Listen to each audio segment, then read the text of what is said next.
নমস্কাৰ crack Assam exam YouTube চেনেলটোলৈ আপোনাক পুনৰবাৰ স্বাগতম জনাইছো। আজিৰ ভিডিঅ'টোত আমি অহা 29 ছেপ্টেম্বৰত অনুষ্ঠিত হ'বলগীয়া গ্ৰেড 3 আৰু অক্টোবৰ মাহত অনুষ্ঠিত হ'বলগীয়া গ্ৰেড 4 পৰীক্ষাৰ বাবে সহায়ক হোৱাকৈ কেইটামান সাধাৰণ জ্ঞানৰ প্ৰশ্নোত্তৰ লৈ আহিছো। গতিকে বেছি পলম নকৰি আজিৰ ভিডিঅ'টো আৰম্ভ কৰা হওকচোন। আৰু ভিডিঅ'টোত আগলৈ যোৱাৰ আগতে আপোনালোকক জনাব বিচাৰিছো যে আমাৰ চেনেলৰ পৰা প্ৰস্তুত কৰা এই PDF ই-গাইড বুকখনত 8000তকৈও অধিক প্ৰশ্নোত্তৰ আছে আৰু ইতিমধ্যে অনুষ্ঠিত হৈ যোৱা গ্ৰেড 3 পৰীক্ষাত ইয়াৰ পৰা ভালেখিনি প্ৰশ্নোত্তৰ কমন হোৱা দেখা পোৱা গৈছে। যদিহে আপুনি আমাৰ এই PDF ই-বুকখন ডাউনলোড কৰিব বিচাৰে তেন্তে স্ক্ৰীনত দিয়া থকা হোৱাটছআপ নাম্বাৰটোত যোগাযোগ কৰি নাইবা ভিডিঅ'ৰ ডেছক্ৰিপশ্যনত দিয়া থকা লিংকটোত ক্লিক কৰি অতি কম মূল্য পে কৰি এই ই-বুকখন ডাউনলোড কৰিব পাৰিব। ধন্যবাদ। আজিৰ ভিডিঅ'টোৰ প্ৰথম প্ৰশ্নটো দিয়া আছে, Where was the centennial session of the Assam Sahitya Sabha held? Assam সাহিত্য সভাৰ শতবাৰ্ষিক অধিৱেশন ক'ত অনুষ্ঠিত হৈছিল? ইয়াত দিয়া থকা অপচন 4টাৰ ভিতৰত শুদ্ধ উত্তৰটো হ'ব ডি। অসম সাহিত্য সভাৰ শতবাৰ্ষিক অধিৱেশন শিৱসাগৰত অনুষ্ঠিত হৈছিল। নেক্সট কুৱেশ্যনটো দিয়া আছে, In which year was the centennial session of the Assam Sahitya Sabha held? কিমান চনত অসম সাহিত্য সভাৰ শতবাৰ্ষিক অধিৱেশন অনুষ্ঠিত হৈছিল? ইয়াত দিয়া থকা অপচন 4টাৰ ভিতৰত শুদ্ধ উত্তৰটো হ'ব চি। 2017 চনত অসম সাহিত্য সভাৰ শতবাৰ্ষিক অধিৱেশন অনুষ্ঠিত হৈছিল। নেক্সট কুৱেশ্যনটো দিয়া আছে, Who was the president of the centennial session of the Assam Sahitya Sabha? Assam সাহিত্য সভাৰ শতবাৰ্ষিক অধিৱেশনৰ সভাপতি কোন আছিল? ইয়াত দিয়া থকা অপচন 4টাৰ ভিতৰত শুদ্ধ উত্তৰটো হ'ব এ। অসম সাহিত্য সভাৰ শতবাৰ্ষিক অধিৱেশনৰ সভাপতিগৰাকী আছিল ধ্ৰুৱজ্যোতি বৰা। নেক্সট কুৱেশ্যনটো দিয়া আছে, হুজ কেপিটেল ৱাজ ডিমাপুৰ? ডিমাপুৰ কাৰ ৰাজধানী আছিল? ইয়াত দিয়া থকা অপচন 4টাৰ ভিতৰত শুদ্ধ উত্তৰটো হ'ব চি। ডিমাপুৰ কছাৰীসকলৰ ৰাজধানী আছিল। নেক্সট কুৱেশ্যনটো দিয়া আছে, which instrument is use to measure air pressure? বায়ুৰ চাপ জুখিবলৈ কোনটো যন্ত্ৰ ব্যৱহাৰ কৰা হয়? ইয়াত দিয়া থকা অপচন 4টাৰ ভিতৰত শুদ্ধ উত্তৰটো হ'ব ডি। বায়ুৰ চাপ জুখিবলৈ ব্যৱহাৰ কৰা যন্ত্ৰটো হ'ল বেৰমিটাৰ। নেক্সট কুৱেশ্যনটো দিয়া আছে, what is the SI unit of wavelength? তৰংগ দৈৰ্ঘ্যৰ SI একক কি? ইয়াত দিয়া থকা অপচন 4টাৰ ভিতৰত শুদ্ধ উত্তৰটো হ'ব ডি। তৰংগ দৈৰ্ঘ্যৰ SI একক হ'ল মিটাৰ। নেক্সট কুৱেশ্যনটো দিয়া আছে, which of the following diseases is caused by dog bites? তলৰ কোনটো ৰোগ কুকুৰে কামোৰাৰ ফলত হয়? ইয়াত দিয়া থকা অপচন 4টাৰ ভিতৰত শুদ্ধ উত্তৰটো হ'ব চি। কুকুৰে কামোৰাৰ ফলত হোৱা ৰোগটো হ'ল ৰেবিজ ৰোগ। নেক্সট কুৱেশ্যনটো দিয়া আছে, হু ডিস্কভাৰ্ড এক্স-ৰেছ? এক্স-ৰেছ কোনে আৱিষ্কাৰ কৰিছিল? ইয়াত দিয়া থকা অপচন 4টাৰ ভিতৰত শুদ্ধ উত্তৰটো হ'ব বি। উইলহেম ৰ'য়েনজেনে এক্স-ৰেছ আৱিষ্কাৰ কৰিছিল। নেক্সট কুৱেশ্যনটো দিয়া আছে, হোৱেন ইজ লাচিত দিৱস চেলিব্ৰেটেড? লাচিত দিৱস কেতিয়া উদযাপন কৰা হয়? ইয়াত দিয়া থকা অপচন 4টাৰ ভিতৰত শুদ্ধ উত্তৰটো হ'ব এ। প্ৰতি বছৰে 24 নৱেম্বৰ তাৰিখটো লাচিত দিৱস হিচাপে পালন কৰা হয়। নেক্সট কুৱেশ্যনটো দিয়া আছে, in which year was the Tezpur mental hospital established? কোন চনত তেজপুৰ মানসিক চিকিৎসালয় স্থাপন কৰা হৈছিল? ইয়াত দিয়া থকা অপচন 4টাৰ ভিতৰত শুদ্ধ উত্তৰটো হ'ব চি। 1876 চনত তেজপুৰ মানসিক চিকিৎসালয় স্থাপন কৰা হৈছিল। নেক্সট কুৱেশ্যনটো দিয়া আছে, Where Srimanta Sankardeva establish the first namghar? মহাপুৰুষ শ্ৰীমন্ত শংকৰদেৱে প্ৰথম নামঘৰ ক'ত প্ৰতিষ্ঠা কৰিছিল? ইয়াত দিয়া থকা অপচন 4টাৰ ভিতৰত শুদ্ধ উত্তৰটো হ'ব বি। মহাপুৰুষ শ্ৰীমন্ত শংকৰদেৱে প্ৰথম নামঘৰ বৰদোৱাত স্থাপন কৰিছিল। নেক্সট কুৱেশ্যনটো দিয়া আছে, which Ahom king created the Borbarua and Borphukan post? কোনজন আহোম ৰজাই বৰবৰুৱা আৰু বৰফুকন পদৰ সৃষ্টি কৰিছিল? ইয়াত দিয়া থকা অপচন 4টাৰ ভিতৰত শুদ্ধ উত্তৰটো হ'ব ডি। আহোম স্বৰ্গদেউ প্ৰতাপ সিংহই বৰবৰুৱা আৰু বৰফুকন পদ দুটাৰ সৃষ্টি কৰিছিল। নেক্সট কুৱেশ্যনটো দিয়া আছে, who was the first person to receive the Assam Ratna award? Assam Ratna বঁটা লাভ কৰা প্ৰথম ব্যক্তিজন কোন আছিল? ইয়াত দিয়া থকা অপচন 4টাৰ ভিতৰত শুদ্ধ উত্তৰটো হ'ব ডি। অসম ৰত্ন বঁটা লাভ কৰা প্ৰথম ব্যক্তিজন আছিল ডক্টৰ ভূপেন হাজৰিকা। নেক্সট কুৱেশ্যনটো দিয়া আছে, what was the last capital of the Ahom empire? Ahom সাম্ৰাজ্যৰ শেষ ৰাজধানী কি আছিল? ইয়াত দিয়া থকা অপচন 4টাৰ ভিতৰত শুদ্ধ উত্তৰটো হ'ব এ। আহোম সাম্ৰাজ্যৰ শেষ ৰাজধানী আছিল যোৰহাট। নেক্সট কুৱেশ্যনটো দিয়া আছে, হু ৰট দ্য বুক প্ৰহ্লাদ চৰিত্ৰ? প্ৰহ্লাদ চৰিত্ৰ গ্ৰন্থখন কোনে ৰচনা কৰিছিল? ইয়াত দিয়া থকা অপশ্যন 4টাৰ ভিতৰত শুদ্ধ উত্তৰটো হ'ব ডি প্ৰহ্লাদ চৰিত্ৰ গ্ৰন্থখন হেম সৰস্বতীয়ে ৰচনা কৰিছিল নেক্সট কুৱেশ্যনটো দিয়া আছে in which year was the treaty of Yandabo signed কোন চনত ইয়াণ্ডাবু সন্ধি স্বাক্ষৰিত হৈছিল ইয়াত দিয়া থকা অপশ্যন 4টাৰ ভিতৰত শুদ্ধ উত্তৰটো হ'ব চি 1826 চনৰ 24 ফেব্ৰুৱাৰী তাৰিখে ইয়াণ্ডাবু সন্ধি স্বাক্ষৰিত হৈছিল নেক্সট কুৱেশ্যনটো দিয়া আছে who was the first Assamese women to win a gold medal in international sports আন্তঃৰাষ্ট্ৰীয় ক্ৰীড়াত স্বৰ্ণ পদক লাভ কৰা প্ৰথমগৰাকী অসমীয়া মহিলা কোন আছিল ইয়াত দিয়া থকা অপশ্যন 4টাৰ ভিতৰত শুদ্ধ উত্তৰটো হ'ব চি আন্তঃৰাষ্ট্ৰীয় ক্ৰীড়াত স্বৰ্ণ পদক লাভ কৰা প্ৰথমগৰাকী অসমীয়া মহিলা আছিল অংকুশিতা বড়ো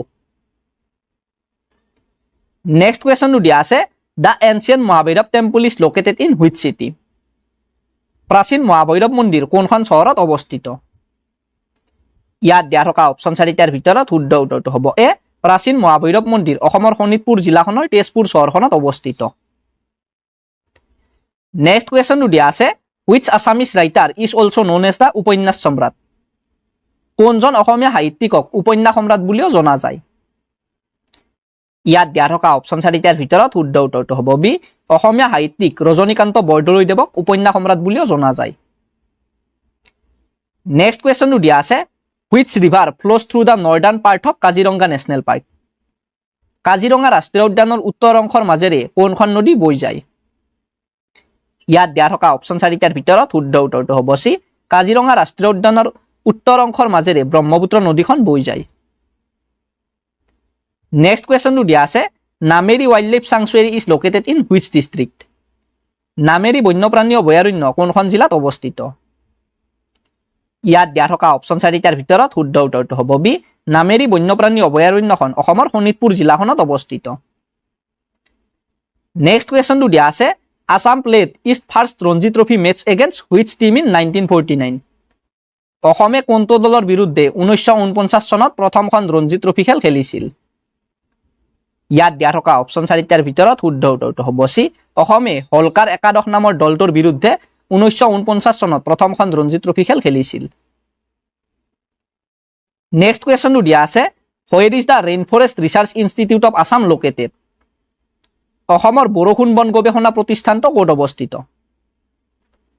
ইয়াত দিয়া থকা অপশ্যন 4টাৰ ভিতৰত শুদ্ধ উত্তৰটো হ'ব বি অসমৰ বৰষুণ বন গৱেষণা প্ৰতিষ্ঠানটো যোৰহাটত অৱস্থিত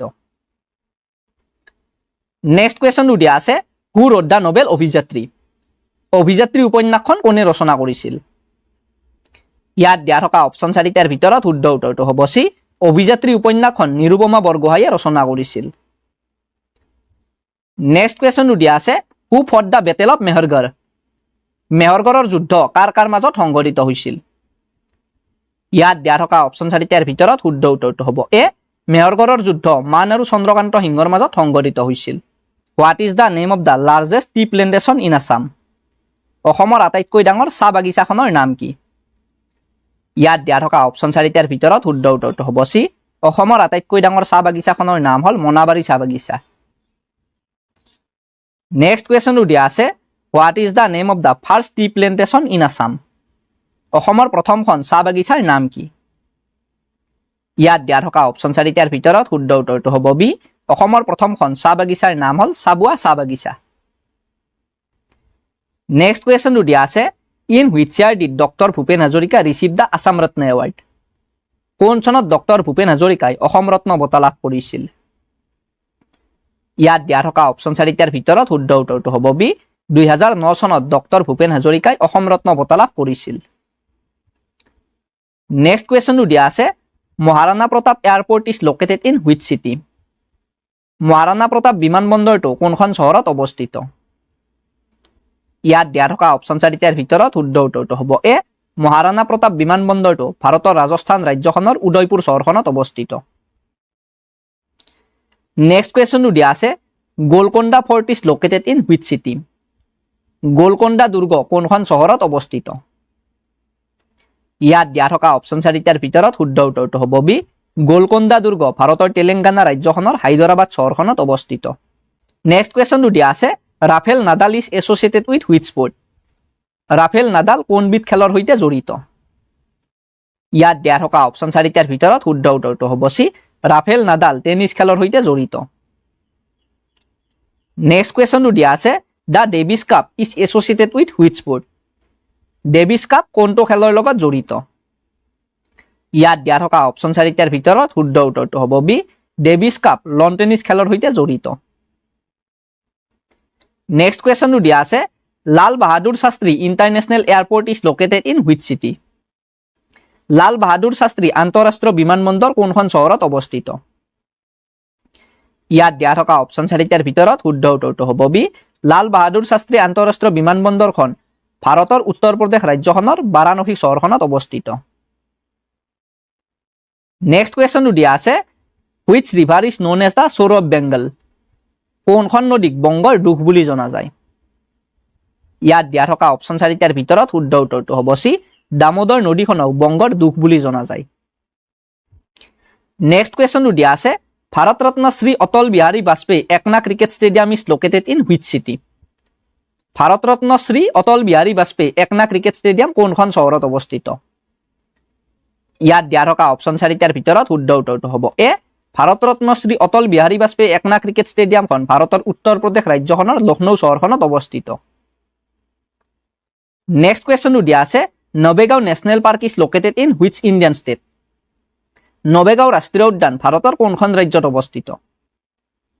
ইয়াত দিয়া থকা অপশ্যন 4টাৰ ভিতৰত শুদ্ধ উত্তৰটো হ'ব ডি নবেগাঁও ৰাষ্ট্ৰীয় উদ্যানখন ভাৰতৰ মহাৰাষ্ট্ৰ ৰাজ্যখনত অৱস্থিত। নেক্সট কুৱেশ্যনটো দিয়া আছে what is the name of the first state in India to ban plastic bags.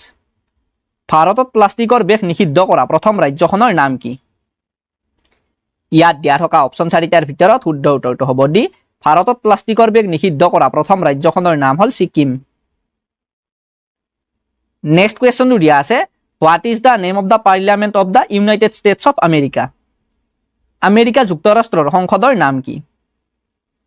ইয়াত দিয়া থকা অপশ্যন 4টাৰ ভিতৰত শুদ্ধ উত্তৰটো হ'ব ডি আমেৰিকা যুক্তৰাষ্ট্ৰৰ সংসদৰ নাম হ'ল কংগ্ৰেছ। নেক্সট কুৱেশ্যনটো দিয়া আছে Chaudhary Bansilal cricket stadium is located in which Indian state. ভাৰতৰ কোনখন ৰাজ্যত চৌধুৰী বংশীলাল ক্ৰিকেট ষ্টেডিয়াম অৱস্থিত? ইয়াত দিয়া থকা অপশ্যন 4টাৰ ভিতৰত শুদ্ধ উত্তৰটো হ'ব এ ভাৰতৰ হাৰিয়ানা ৰাজ্যখনত চৌধুৰী বংশীলাল ক্ৰিকেট ষ্টেডিয়াম অৱস্থিত। নেক্সট কুৱেশ্যনটো দিয়া আছে who was the first female চাব ডিভিজনেল মেজিষ্ট্ৰেট অফ আছাম। অসমৰ সৰ্বপ্ৰথম মহিলা মহকুমা অধিপতি কোন আছিল? ইয়াত দিয়া থকা অপশ্যন 4টাৰ ভিতৰত শুদ্ধ উত্তৰটো হ'ব এ অসমৰ সৰ্বপ্ৰথম মহিলা মহকুমা অধিপতি আছিল সুচিব্ৰতা ৰায়চৌধুৰী। নেক্সট কুৱেশ্যনটো দিয়া আছে which is the last tributary of the Brahmaputra river on the north bank of Assam. অসমৰ ভিতৰত ব্ৰহ্মপুত্ৰ নদীৰ উত্তৰ পাৰৰ অন্তিম উপনৈ কোনখন? ইয়াত দিয়া থকা অপশ্যন 4টাৰ ভিতৰত শুদ্ধ উত্তৰটো হ'ব ডি অসমৰ ভিতৰত ব্ৰহ্মপুত্ৰ নদীৰ উত্তৰ পাৰৰ অন্তিম উপনৈখন হ'ল সোণকোষ নদী। নেক্সট কুৱেশ্যনটো দিয়া আছে in which year was elephant preservation act passed. কোন চনত হাতী সংৰক্ষণ আইনখন গৃহীত হৈছিল? ইয়াত দিয়া থকা অপশ্যন 4টাৰ ভিতৰত শুদ্ধ উত্তৰটো হ'ব এ 1879 চনৰ 22 মাৰ্চ তাৰিখে হাতী সংৰক্ষণ আইনখন গৃহীত হৈছিল। নেক্সট কুৱেশ্যনটো দিয়া আছে which king of Kamarupa is called Vikramaditya. কামৰূপৰ বিক্ৰমাদিত্য বুলি কোনজন ৰজাক কোৱা হয়? ইয়াত দিয়া থকা অপশ্যন 4টাৰ ভিতৰত শুদ্ধ উত্তৰটো হ'ব এ কোচ ৰজা নৰনাৰায়ণক কামৰূপৰ বিক্ৰমাদিত্য বুলি কোৱা হয়। নেক্সট কুৱেশ্যনটো দিয়া আছে Khargeswar Talukdar was martyred in which movement. Khargeswar Talukdar কোন আন্দোলনত শ্বহীদ হৈছিল? ইয়াত দিয়া থকা অপশ্যন 4টাৰ ভিতৰত শুদ্ধ উত্তৰটো হ'ব বি খৰ্গেশ্বৰ তালুকদাৰ অসম আন্দোলনত শ্বহীদ হৈছিল। নেক্সট কুৱেশ্যনটো দিয়া আছে which of the following books has one the Jnanpith award. তলৰ কোনখন গ্ৰন্থই জ্ঞানপীঠ বঁটা লাভ কৰিছে? ইয়াত দিয়া থকা অপশ্যন 4টাৰ ভিতৰত শুদ্ধ উত্তৰটো হ'ব এ তলত দিয়া থকা বীৰেন্দ্ৰ কুমাৰ ভট্টাচাৰ্যৰ মৃত্যুঞ্জয় গ্ৰন্থখনে জ্ঞানপীঠ বঁটা লাভ কৰিছে। নেক্সট কুৱেশ্যনটো দিয়া আছে what is the current লিটাৰেচি rate in Assam. বৰ্তমান অসমৰ সাক্ষৰতাৰ হাৰ কিমান? ইয়াত দিয়া থকা অপশ্যন 4টাৰ ভিতৰত শুদ্ধ উত্তৰটো হ'ব এ বৰ্তমান অসমৰ সাক্ষৰতাৰ হাৰ হ'ল 72.19%। নেক্সট কুৱেশ্যনটো দিয়া আছে what was the original name of the Guwahati high court. Guwahati উচ্চ ন্যায়ালয়ৰ আৰম্ভণিতে কি নাম আছিল? ইয়াত দিয়া থকা অপশ্যন 4টাৰ ভিতৰত শুদ্ধ উত্তৰটো হ'ব ডি গুৱাহাটী উচ্চ ন্যায়ালয়ৰ আৰম্ভণিতে নাম আছিল অসম উচ্চ ন্যায়ালয়। নেক্সট কুৱেশ্যনটো দিয়া আছে who was the first president of the Assam Pradesh Congress committee Assam Pradesh Congress কমিটিৰ প্ৰথম সভাপতি কোন আছিল ইয়াত দিয়া থকা অপশ্যন 4টাৰ ভিতৰত শুদ্ধ উত্তৰটো হ'ব চি অসম প্ৰদেশ কংগ্ৰেছ কমিটিৰ প্ৰথম সভাপতি আছিল কুলধৰ চলিহা নেক্সট কুৱেশ্যনটো দিয়া আছে who is the first Assamese to be awarded the title of forest men of India forest men of India উপাধি পোৱা অসমীয়া ব্যক্তিজন কোন ইয়াত দিয়া থকা অপশ্যন 4টাৰ ভিতৰত শুদ্ধ উত্তৰটো হ'ব চি ফৰেষ্টমেন অফ ইণ্ডিয়া উপাধি পোৱা অসমীয়া ব্যক্তিজন হ'ল যাদৱ পায়েং নেক্সট কুৱেশ্যনটো দিয়া আছে who was the composer of the state anthem of Assam অ' মোৰ আপোনাৰ দেশ অসমৰ জাতীয় সংগীত অ' মোৰ আপোনাৰ দেশ গীতটিৰ সুৰকাৰ কোন আছিল ইয়াত দিয়া থকা অপশ্যন 4টাৰ ভিতৰত শুদ্ধ উত্তৰটো হ'ব বি অসমৰ জাতীয় সংগীত অ' মোৰ আপোনাৰ দেশ গীতটিৰ সুৰকাৰ গৰাকী আছিল কমলা প্ৰসাদ আগৰৱালা আজিৰ ভিডিঅ'টোত এইখিনিয়ে প্ৰশ্ন আছিল যদি ভিডিঅ'টো চাই ভাল পালে তেনেহ'লে ভিডিঅ'টো এটা লাইক কমেণ্ট আৰু ভিডিঅ'টো শ্বেয়াৰ কৰি দিব আৰু লগতে আমাৰ ই বুকখন যদি ডাউনলোড কৰা নাই তেনেহ'লে ই বুকখনো ডাউনলোড কৰি ল'ব পাৰে ধন্যবাদ